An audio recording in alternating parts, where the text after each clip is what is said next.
So hello everyone. I know it's a little bit late in the day on Sunday. It's been a beautiful day here on Bowen Island. And I know for a lot of you it's later into the evening. We're trying out some different times to see how it works. So we're all in the spirit of testing out the YouTube Live and IGTV Live and all those different platforms. So we're working on that right now. So welcome to YouTube Live. It is, our session here is Aspidistra Artistry. And when I say Aspidistra Artistry, it's really about creating something artful and sort of sculptural with Aspidistra elatior. That would be the botanical name for it, the genus and species. Or it's also commonly called cast iron plant. It's really a very strong and hardy foliage. It doesn't require much water at all. It's very, very resistant to perishing. I mean, it's just a very strong plant. That's why it's called cast iron plant. It's cut and torn tolerant. So it's really one of the best material to use for crafting, shapes, and flow. The venation of the leaf itself is very longitudinal, and it allows for great tearing. There's no shrinkage or browning on the edges afterwards. It can last even up to 7 to 10 days plus out of water. Ability to sculpturize, that's really the key. It's perfect for what I call the flower X art or botanical art. It's sort of a hybrid art where you actually create the sculpture, artful sculpture first, and then you follow up by flowering it. So that means the structure itself needs to be very artful. And the flowering it really needs to be actually quite minimal so that it features a beauty of a certain species of flower and or foliage into a fluid sculpture. I'm going to call it biomorphic because I'm going to be using it kind of with organic leaf manipulation. Manipulating leaves in a way that it feels rather than contrasting it with real man-made, manipulated, forced kind of shaping. It's very similar to the sculpture of Henry Moore, for instance, or Barbara Hepworth, or Hans Arp, the biomorphic kind of a sculpture look. And so that's what we're going to be looking to do. Adding contrasting texture and color, and I'll be going into that as I'm designing into it so that it's really a beautiful form and surface treatment, and sort of interfacing with texture that is contrasting. So I'll be showing you that. So anyway, let's get started.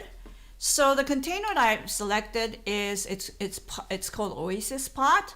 It's an accent decor container. I love it. It's got the 3-foot. It lifts it up. It's very elegant, and I love the pottery finish on it, the paint finish on it. It's really quite lovely, and it's perfect for showcasing something very artful, I think. And so what I've done is I've kind of done this a little ahead of time, but I've actually used styrofoam.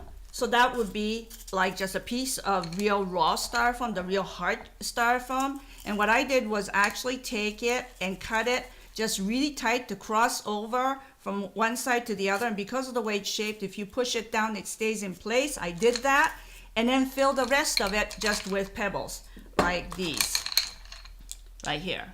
So I filled it with pebbles so that it has sides on either side of the styrofoam that is filled with stone and also will later fill with water. So you can insert flowers into those areas where there's just water, and the styrofoam is there to secure the structure that we're going to be building. So into that, what I'm going to do is I have my glass rods. I think I've used it before. It's just one of the tools that, or one of the element that I really love, because it's easy to put U-glue on it for points of attachment, and it's also clear so that it's not imposing. But you could use definitely like willow sticks or You can use also marshmallow bamboo skewers. They're also very good. But I like it to be nice and clean and very sleek, because this design is going to be much more minimalist, modern kind of art.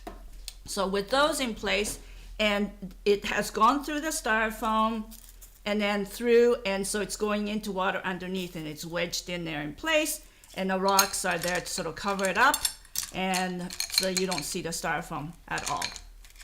So that's how I'm going to start. And then what I'm going to do is now create the sculpture itself. So the cool thing about Aspidistra is the way you can actually trim into it. You know, because of the venation, if you cut into the vein, it's the main vein itself, and then you tear, you get a much more interesting ability to design with it in different ways. And so one thing that I'm going to do is actually design with it with the stems going upward, so that actually the stems are not being cut off, and it doesn't end with just the bottom of the leaf, but it ends with actually upside down stems going upward against the, so I'm just gonna go and design, oh wait a minute here. So I'm going to just take this U-glue dash and put it, the half tab, vertically, and I'm going to actually glue that down like that.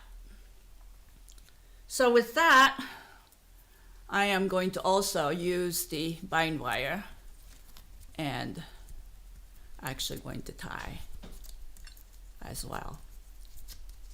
So I'm going to start like this.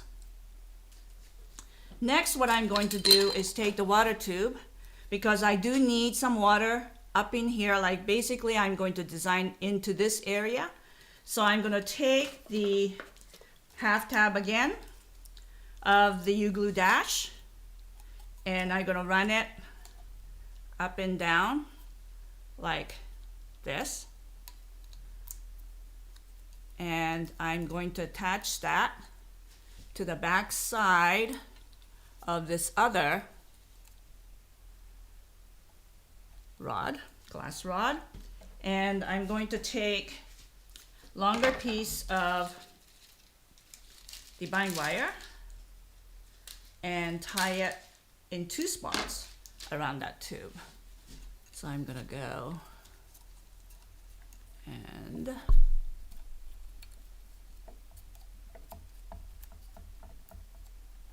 do that, and also again a little bit lower down. You can't just do it on the top at one time, because if you do that, what happens is it flips. If you put some weight into it, and with water it flips. And so it's better when it's like this. I'm going to cut those extra pieces off with the end cutter. Like that. So now I'm just going to quickly jump in here and let you know that we have some people from all around the world joining us. Awesome. We have Salma Farouk from Pakistan, Helen Mulaney from Ireland, Sabine Kalame from Ontario, Hi, Sabine. Hashimoto from Arizona, Oh my Jody gosh. Kennedy, Jim Martin from Charleston, and Kim Hi, Jones Jim. from Houston. So hello everyone, thank you for joining us. That's cool. This is the best part of it. Now we can really actually talk to people. How cool is that? So I'm going to tear this up a little bit, and actually I'm going to actually put this bottom up like this. So I'm going to actually put another half a tab of U-glue and place it right in there. And then I'm going to take another piece of the green bind wire, and I'll attach, actually I'm going to take the short ones and attach it here so it stays in place. I don't want to rely completely just on the U-glue, because if you missed it and if it gets wet, it may part, it may come unglued. So we don't want that. So with this, just to make it a little bit more interesting, I'm going to take the U-glue and add and cover up sort of the front side, and I'll show you in a minute what that looks like, just to cover up that water tube a little bit. I'm going to use that and maybe bring that up a little bit more. So I'm gonna take another U-glue. So it's really about U-glue and then attach, because it's very light, so it works very well. So you can see what that looks like from out there, like that. So I'm going to take another piece of Aspidistra and do the same. Cut into the vein and then pull. So you could also tear away a little bit down this main vein, the hard vein, so that it doesn't just look like almost squared up. It actually looks a lot better when you tear it a little bit more lower. And I'm going to actually push this into that piece of styrofoam. They don't need water. They're really fine. They're cast iron plant, as I mentioned before. So I'm gonna bring that up, and let's see how we're gonna do this.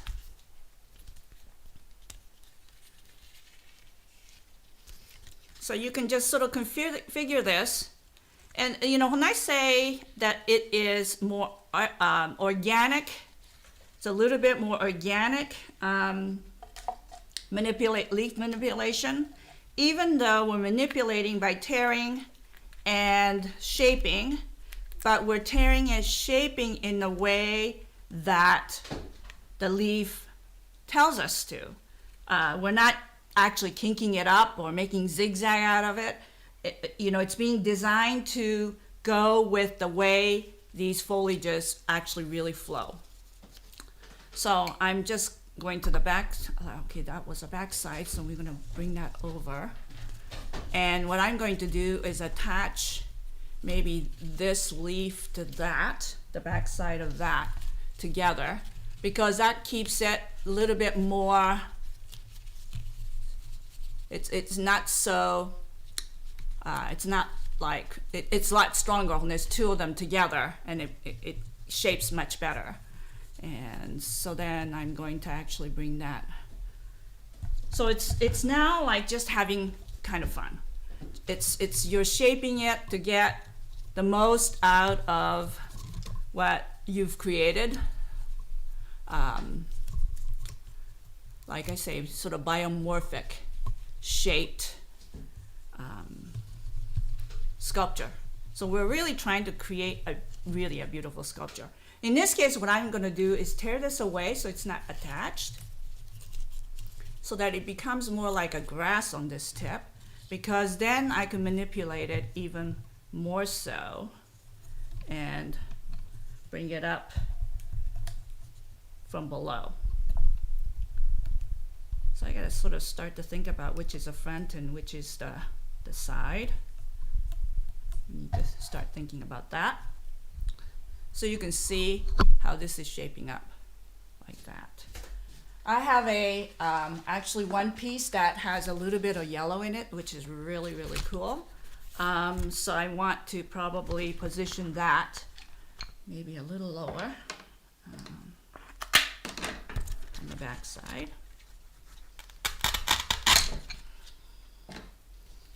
And keeping that lower end a little bit more, a little bit wider.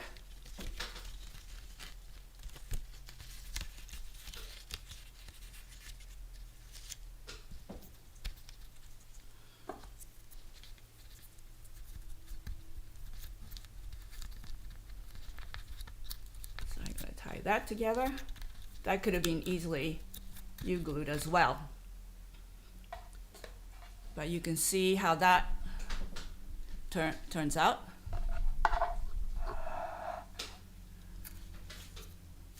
Okay, and then this piece here, instead of it flapping down like that, I'm going to lift it up so that it's also part of this sort of triangulation where there's 3 points come together to create an interesting merging of points.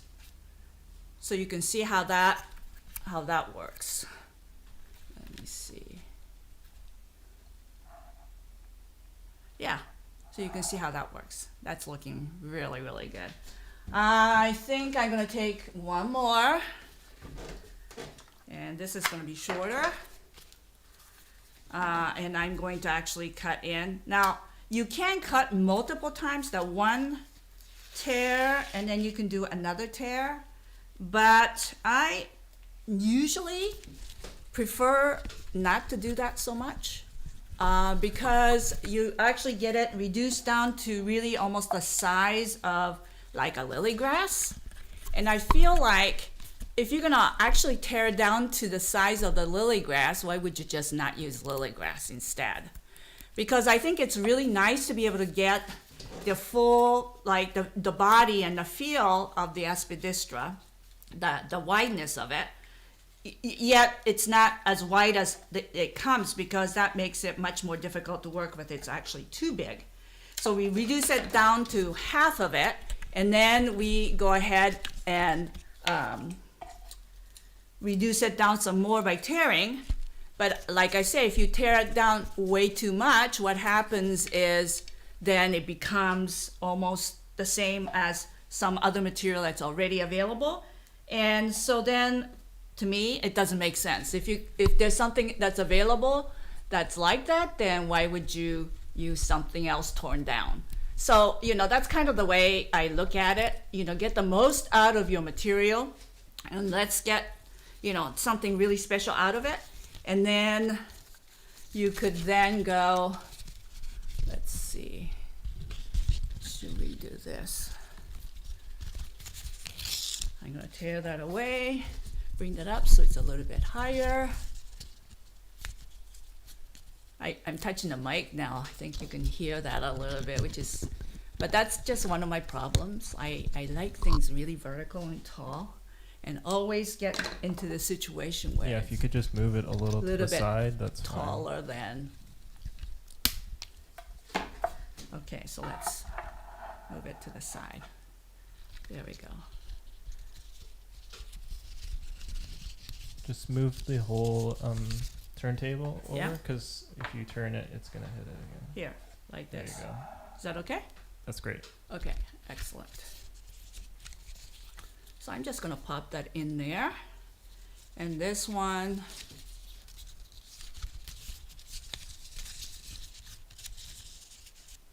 so I'll it's just really, mention we have some more people joining us. Okay. We have Jody Kennedy again, but she's mentioned that she's from Anchorage, Alaska. oh my We gosh, have Anna Maria from Florida. Faye excellent. Nurani from North Carolina. Lottie Nyes is here joining us. Lottie. Rebecca Raymond. This Elaine is so Lemmer cool. from Portland. We have Luis Cervantes from Mexico. We have Awesome. James Rayleigh from Alabama. And then David Arrieta from Costa Rica. That is so cool. I just love that. That's exactly what we've been missing, hasn't it been? Like, we get to talk on Facebook or Instagram, but to really actually, and the next thing, I think I mentioned that actually in IGTV live, that we're gonna install a big screen so I can see all of you. Like, that is gonna be so cool. So we're gonna improve this more and more as we go along. So you can see how this becomes a very interesting sculpture. So the focus really, when I say Aspidistra artistry, the focus is with Aspidistra, you're gonna build a sculpture first, and then we're gonna figure out how we're gonna flower it.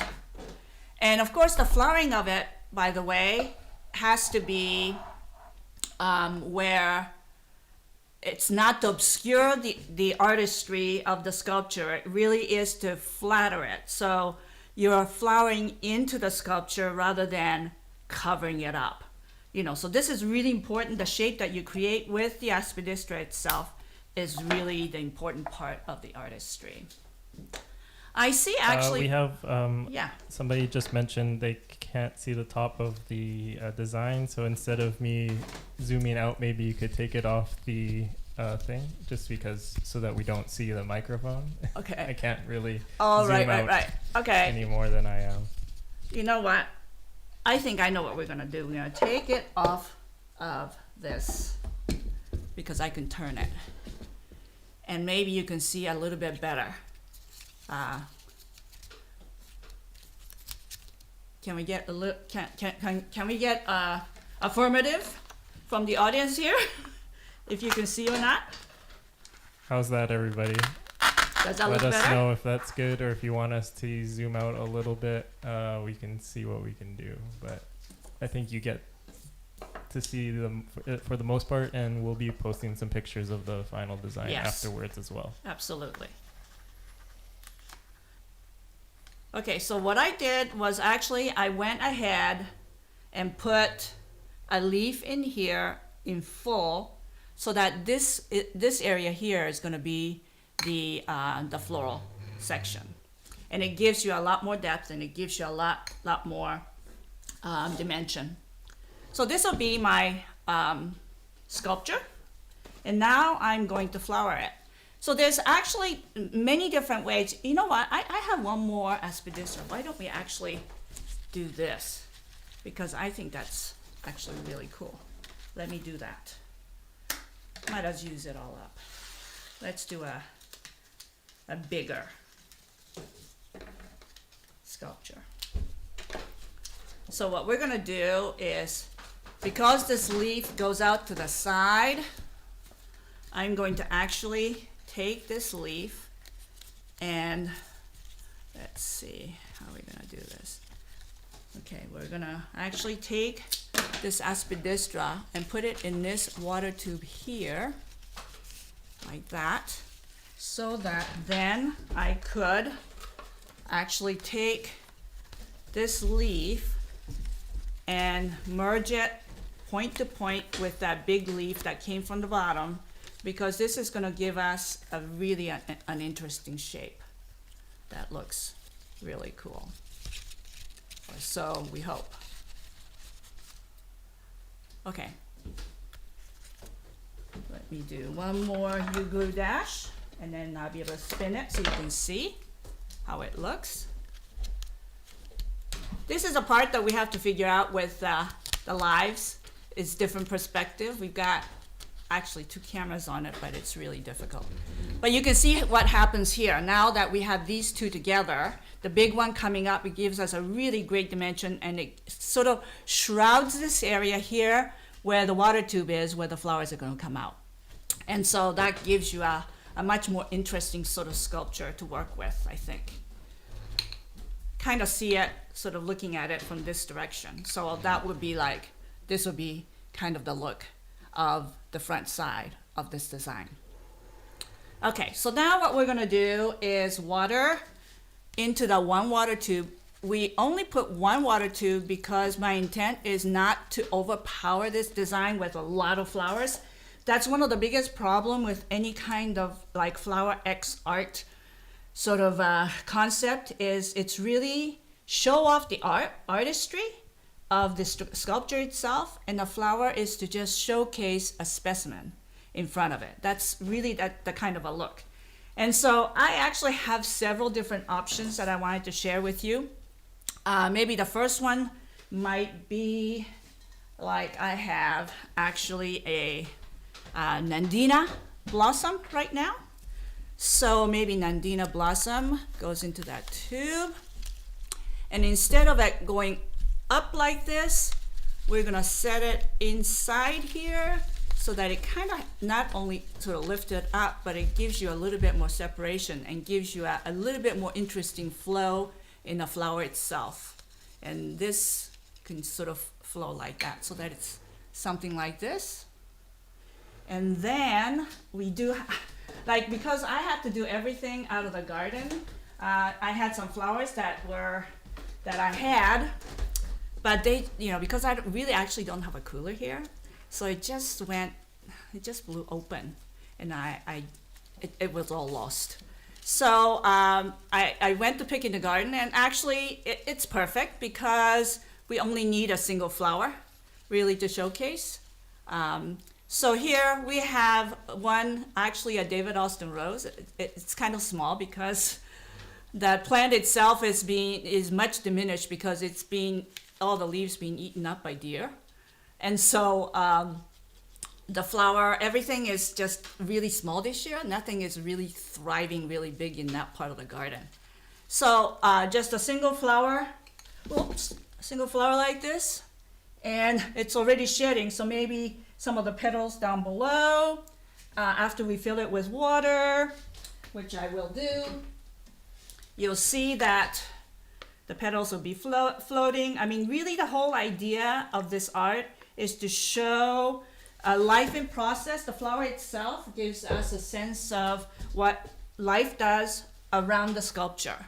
And so this makes it kind of a very interesting kind of a design. So that's one of them, possibly, potentially. I just wanted to mention we have a super chat from Joanne McNabb, $20. Thank you so much. Every super chat helps out with us being able to produce content like this. So thank you so much. Oh, that's cool. I didn't know that was happening. Okay, so that's one. I just wanted to show you, like, I have several different flowers. So I'm going to show you what we can do with different ones. So the next one I'm going to show, and I'm going to sort of change it up a little bit. I want to change this one material to kind of flow into this piece a little bit more, and we can change it up by just gluing. And actually that tall piece at the top, in the way this actually set up, maybe is not necessary. So I'm going to actually cut that so that it's just a piece like that. So that's the sculpture right there now. So next one, what I'm going to do is show, and what I did was actually take the explosion grass and I put it in the tube of the equisetum. So there's like maybe four heads of this explosion grass in that tube. And this then, because this then can be actually kind of bent a little bit so that it can come out and forward. So with this one, I'm going to take again another U-glue dash and actually get some of this grass to come down a little bit to shield this. Wait a minute, it's a little wet, so I'm not getting the attachment onto this rod. I'm having continued problems here. It's all wet, so it's not sticking. So I'm just going to bend it down.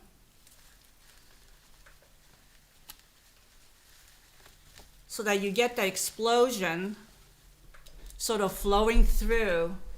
Because really the beauty of any kind of structure like this is finding a contrasting material that showcases from this smooth surface to something else.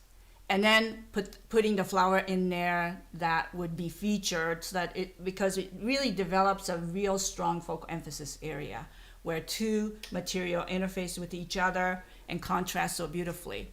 So in this one here, then it's possible to go with, and I went and chose actually Crocosmia or Montbretia, and I cut it. All right, we have another super sticker from Anna Maria, $20 again. Thank you so much. Everything helps. Thank you again. Oh, thanks. That's awesome. So I'm going to insert that and allow this to flow out of that water tube.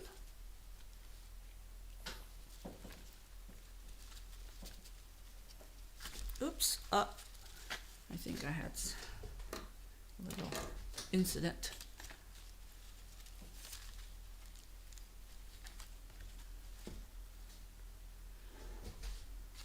So that actually has the Crocosmia flowing out of that beautiful cluster of explosion grass. So it's something like this. So it's just a single blossom, but with a lot of different texture that it plays against.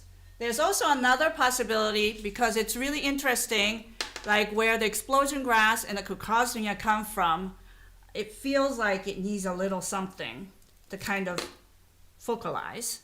So what I have is actually passion flower buds, and I wound them together with bullion wire, and it's inserted into the equisetum also. And I'm going to actually insert that into the water tube so that you can have Okay. that Kim cluster. Jones with $40. Thank you. Lavender Blue with $20. Thank you so Oh my much. gosh. We do these so that you guys get some really good free content out there. So thank you again. So you can see that, yeah, thank you so much, everybody. So anyway, I did put the little cluster of buds in there, so it has an actual binding point tight area where everything is emerging from there. And I think that really helps sort of actually punctuate the source of that stem of crocosmia. But you can see the play of the Aspidistra, the artistry of the sculpture itself, and seeing things, materials sort of emerging out of it, from the heart of it, and showcasing the beauty of one botanical material, the flower. And I think that sparseness, that minimalism, it really makes it even more impactful, the beauty of the flower, because the background is that beautiful greenery. So that could be a version also. And then I'm gonna show you my final version, because, you know, this being sort of fairly simplistic, and it should be, because I told you that it's really about sort of a minimal look, because the sculpture is sort of the heart of the design. And so with this one, what I'm gonna do simply is, right now we have actually 2 passion blossom actually flowering right now. There's a lot of buds on there, but there's only so much that actually opens up. So I found 2 today. And what we're gonna do with this one, mechanically, is I'm gonna take, because I want this blossom to not just sit in that water tube and be hidden, I want it to come forward. So what I'm gonna do is take a very thin equisetum, and I'm gonna actually take a piece of aluminum wire. It's a little thick, but it works really, really well. And I'm going to actually insert this into this bottom so that this portion up to about here is wired. So I'm gonna bring that, let's see. Yeah. So I'm going to actually cut it so that there's this much of water tube that doesn't have wire in it. It's not punctured. So with that, I'm gonna take, and I chose a very hot colored chenille so you can see it. But I'm gonna take a piece like this, and I'm going to actually take this passion flower and just bullion wire it like this, like that. And then that is going to be inserted right into this. Actually, let's do this first. Let's just fill it with water. Let's spurt it out, and then we're going to push this in.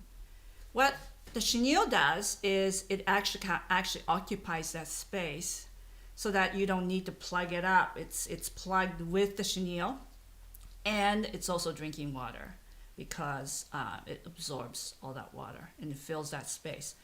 But this way, then I could actually bend this so that, let's see, so that it's bent here like this, so that then this can go in the tube,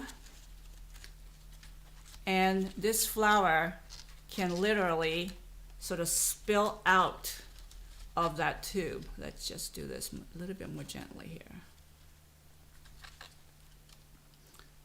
so that it comes out of that water tube and it has water.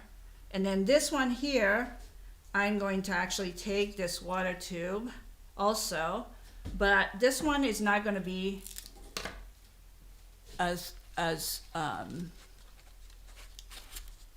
I'm just going to take this water tube it, fill it with water, just water, because this one doesn't really need the chenille.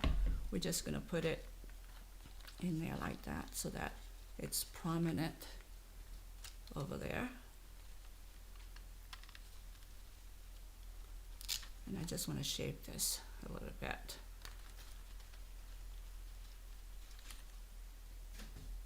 I'm just wondering if this one needs to be coming in through that leaf. Let's try it. This is hard.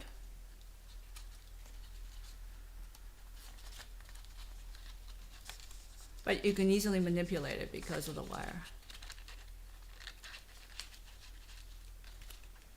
But maybe, yes, that's much better. So that it's coming through that.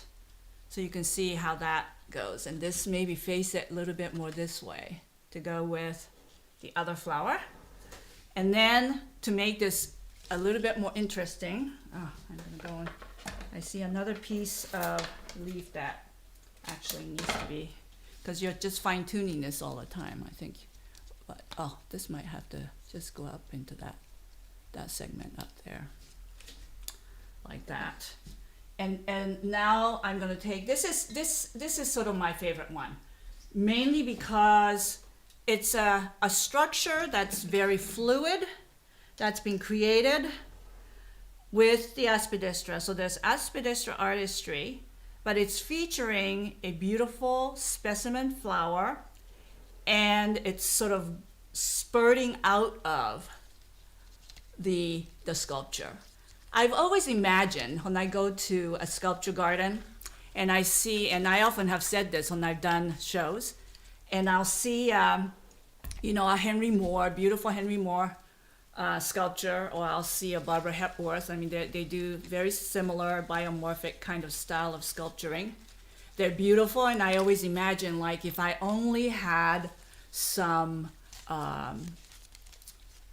calla lilies, or some or French tulip, something that's very linear and just clean and beautiful, that I would just want to put 2 or 3 blossoms in there with a stem, and that would just make that arrangement or make that art for me.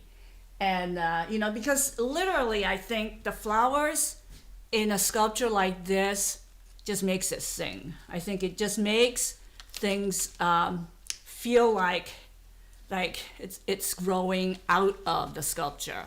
And adding that little bit of life into the design, I think, that's often the function of what flower can do in the arts. That it's really not about creating shapes and art with just lots and lots of flowers, but it's really more about showcasing the beauty of nature featured in an art piece. That's kind of how I see it. And I think in this one, I'm able to kind of portray that a little bit by placement of a little bit of vine that looks like it took hold and it's growing in this design. Look at, like, the tendrils are just outstanding. It's just beautiful. We have a couple questions Yeah. about the passion flower. Henry Stollard asks, how do you keep your passion flower vine from taking over your yard? Well, I haven't had that problem just yet because I just planted it just this year, and I want it to take over my yard so that I can cut as much as I want. A lot of times, people say to me, or like I would suggest to a grower, for instance, like, you should grow jasmine or you should grow passion vine. They're like, oh no, they're invasive and they take over. I'm like, that's the point.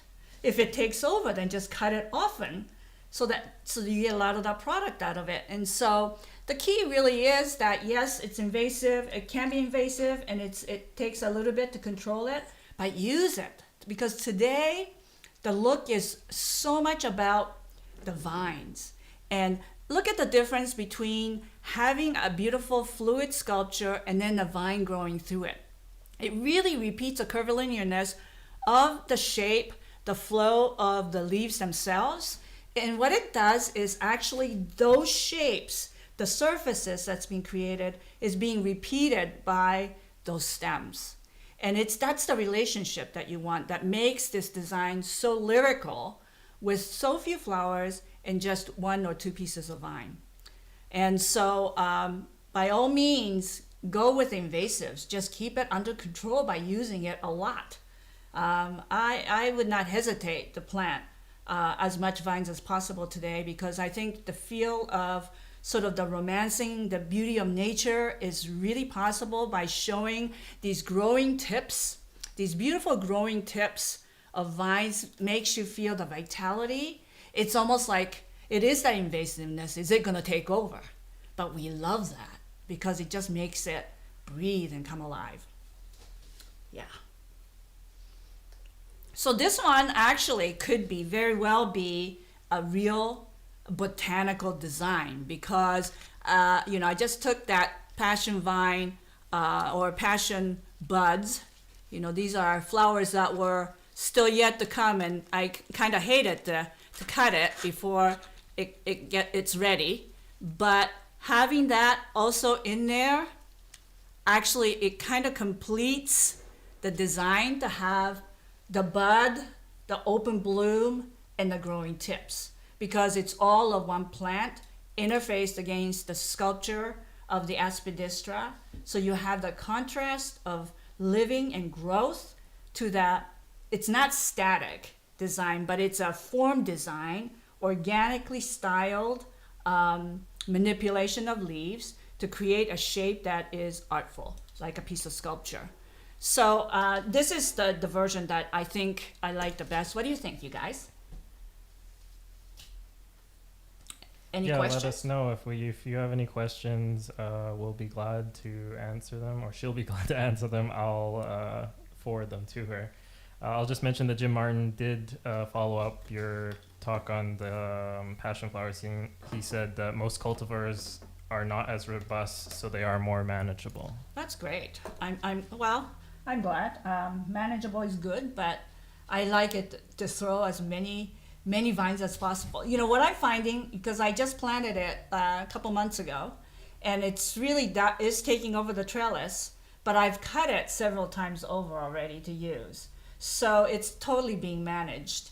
And I carefully go and harvest the open blooms, because that's one of the things about, you have to cut it when it's open. If you cut it before it opens, it just may not advance.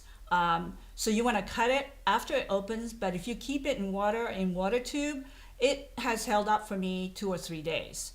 But it is not that long lasting. But I've also glued it and glued also, and cauterized and glued and misted very well. It can hold up 2 to 3 days as well. So for exhibiting for a short term or for event or such, it's perfect. It's perfect. James Malloy says, just want to let you know I've been using this since your signature demo with Aspidistra. It always puts a sparkle in my customers' eyes. I think people don't realize really sometimes the real artistry. I think they don't often recognize it, or they don't get to see it, because they see a lot of flower arranging, and it's really lovely. That's what we normally sell. People want the value of quantity of flowers. But there's this other side, and I think that's one of the things that I've shown with YouTube videos, and as well as on my Instagram account. When I post designs, I distinctly have a very sort of more commercial, flowery, pretty, that most people really enjoy. Like, that's the big hit. I mean, when I do the flower chair, when I do the flowery, just big poof of an arrangement, there's more people who enjoy that.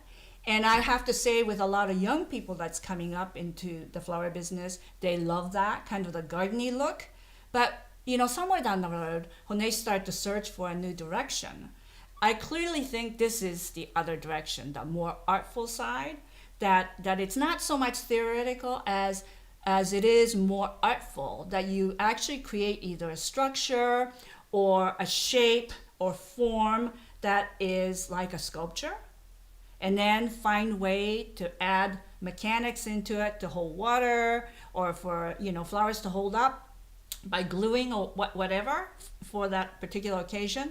But to be able to do it that way, so that the first and foremost, and that's what this whole artistry with Aspidistra is all about, is you're creating the art first, and then you find a perfect spot to place the flower. And so that's why it's a much more minimal design that is based on sculpture with just a touch of a specimen flower, that to say that, look at it, it just came alive. And I think, from the art side, I think that's a very wonderfully explainable way to show that, yes, we can do art with flowers.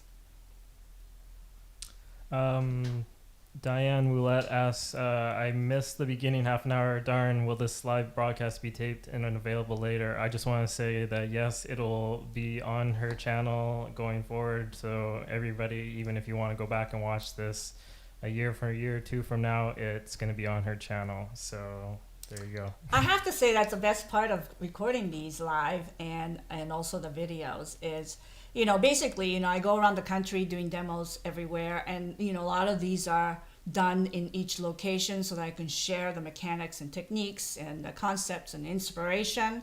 But it's nice to have it chronicled in the video so that you can always refer to for a refresher. But for me as well, to be able to say sometimes when I can't cover all the topics, to go see this video or that video that'll show you how to do that particular mechanic or tips or tricks.